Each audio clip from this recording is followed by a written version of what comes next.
Hello, welcome again to another PLP distribution tip and trick.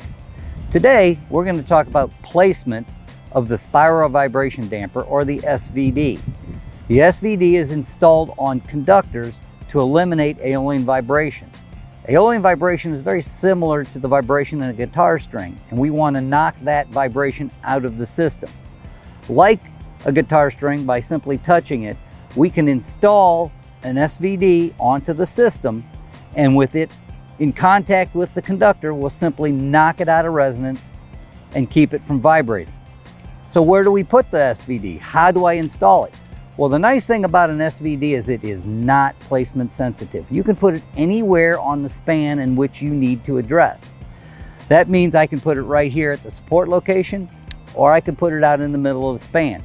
Obviously, we want to put it somewhere where it is convenient to install.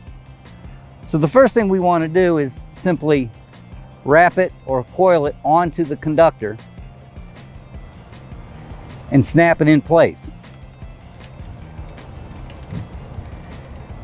Here you'll notice that I'm placing it simply a hand's width away from the last point of contact of hardware at a support structure. That could be a tangent, or it could be a dead end like a termination. Now, you could put it anywhere on the span. You could put it in the middle, you could put it at the other end, but when you need one SVD, you can put it anywhere on the system. At this point, simply wrap it in place, snap it in, and now that damper is in place, it will do its job and keep the vibration off of your system. Thanks for watching, and keep your eye out for more PLP distribution tips and tricks.